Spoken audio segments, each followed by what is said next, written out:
Hey everybody, today on the first 10 minutes, we'll discover how Faker, the best mid laner in the world, saved my life.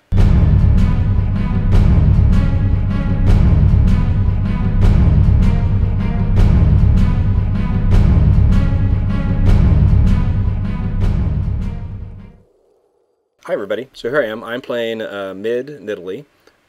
My team was actually kind of whiny, and they were, during the champion select, they were like, please let me play mid, and a couple of people, and I was like, first pick, I was like, no, I'm going to play mid. First of all, sometimes people beg to claim a position that they want to play, but they're actually not good at, so you don't actually know that they're good at it. But the other was like, I'm working on developing my own skills, and so I don't really... I'm okay not catering to my team there, and we'll actually see an extreme version of that here in a moment.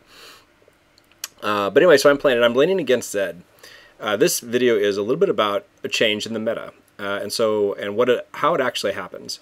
So this is patch 4.5, and you'll see that there is a change. There was a change that was done to summoner spells in 4.5, and I'm running Exhaust, so and there I am.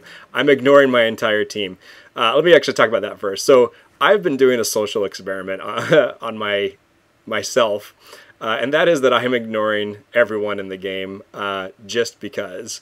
Like, these guys actually haven't said anything too rude, but I'm ignoring them. And the reason why I'm doing it actually is I'm doing it because I found that obviously if someone's a jerk and you ignore them, it's like it makes sense. But I found that my gameplay was actually, well, I decided to do an experiment. My discovery from the experiment was that my gameplay improved if I ignored all my teammates. Now that's specifically because I'm playing in the Bronze League right now. And so if someone is a nice person, like this is a good example. Wukong's a nice person, relative. He's like, hey, help me leash, help me leash. But he's not actually respecting my needs. For example, there's no vision. The buff is up right now, and I'm waiting for him to get vision so I can actually start it, and he won't. And so basically I lost seconds there. So he's a bronze player, and he wants help leashing, and he's not necessarily a bad guy. But the thing is, if I basically say, well, you're not a bad guy, and so I want to help you, sort of as a social norm, to be like, I don't want to be mean to nice people, then the problem is I'm playing substandard, right? And so what I've decided to do, and I've done it for quite a few games just to try it out, is I'm basically muting everyone in the game preemptively when once we get into the game. And one of the experiences I've had is that my play has improved because I have had to make decisions based on what's going on in the game rather than what people are saying in chat. And as I was going to say before, it's not a huge cost in the sense that at the Bronze League, by the very definition of being in the bottom league in the game, these people, and I'll say including myself as we're learning, don't know how to actually play. So you don't want to be... It's easier to play better if you're not influenced by their ideas, which is kind of funny in a team-based game. But anyway, you might want to try it sometime. It's an interesting experience to mute everyone. It's a very tranquil game when Noah's chatting. So here we are. I'm laning against Zed, and he is just pushing me like a beast. And he's doing great poke. He's not necessarily CSing super well. I mean, he's a bronze 1, and he's still Bronze League, so it's like he's only getting about half of his CS, but he is pushing me like a monster, and it's very hard for Nidalee to last hit under tower. So it could be that he is actually doing it because I'm Nidalee, or it might just because he's just a monster and loves to push. So I'm basically making sure I have good heal, but I'm like burning through my mana, burning through my health potions. I think in the future, I probably wouldn't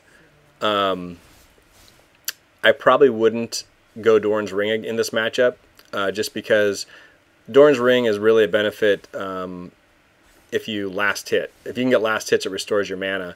Other than that, although you're getting some AP, I mean, it's like I'm not really fighting Zed, right? Like, he can really bully me around. And I decided, and this is where Faker comes in. So Faker is the mid laner for SK Telecom, which is a Korean team. They were the last year's world champions. He's a really nice guy in interviews. Fantastic mid laner, considered the best in the world. And I had actually watched a game last night, or 2 nights ago, that was Faker playing Nidalee against Zed. And so I'm basically like, oh, well, I get it. I should, like, you know, follow up on the sort of build he's doing. So the build that he does is he basically rushes Zhonya's Hourglass, which makes sense because then you can turn invulnerable for Zed's ultimate. In addition, Zhonya's Hourglass has armor to protect you against physical attacks from Zed, and their jungler is Shaco, so that as well. Unfortunately, I have no mana, so I can't actually help Wukong.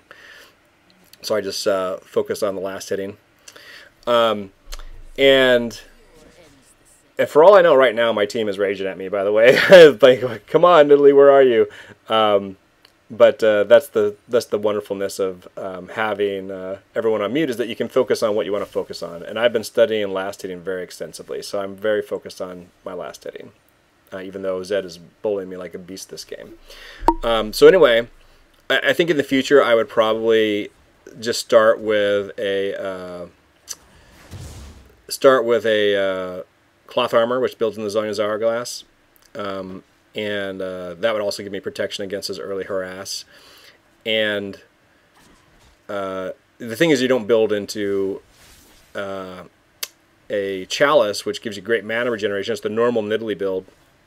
But the issue with it is that it's magic resist. And no, I'm leaving lane, right? Because I'm almost 6, therefore he is almost 6. In fact, there he is 6. And his ultimate, he would just pop me like a zit. So I strategically leave. So he has bullied me out of lane. I'm not used to this build. And so the build is, you basically get a tier for mana. Then you build a Zhonya's Hourglass. And then you build some other item. It does not have to be the item that comes from the tier. And then the third item you build would be the tier.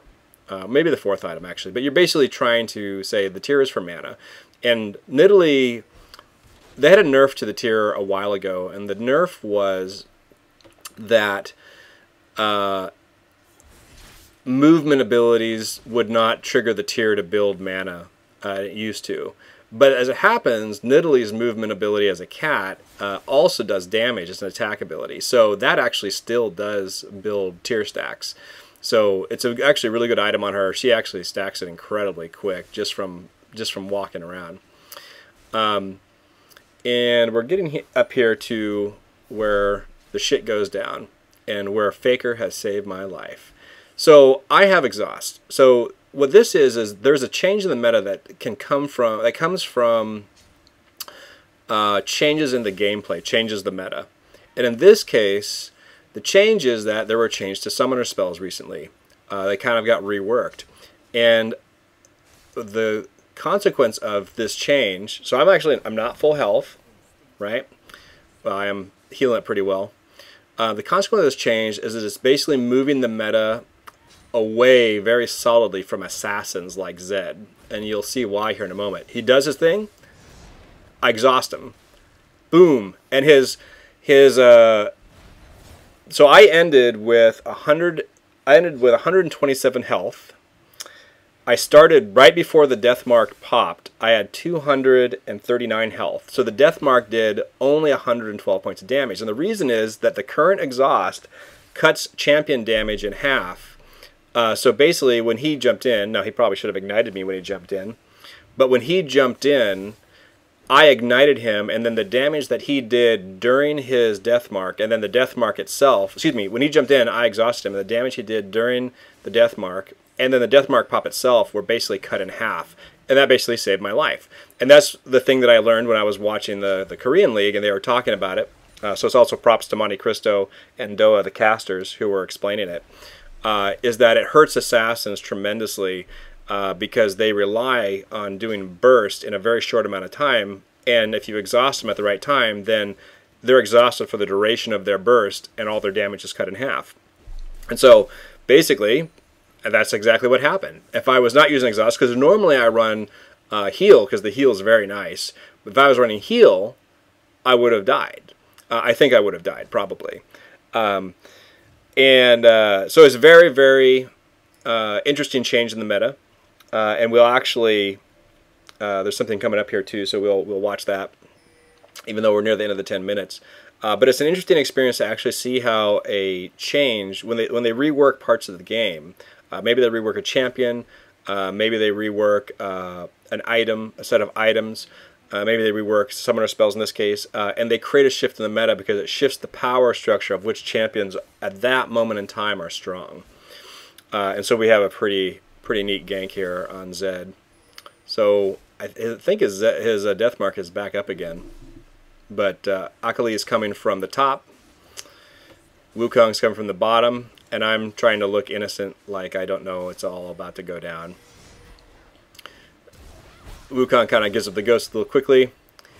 Death mark goes off.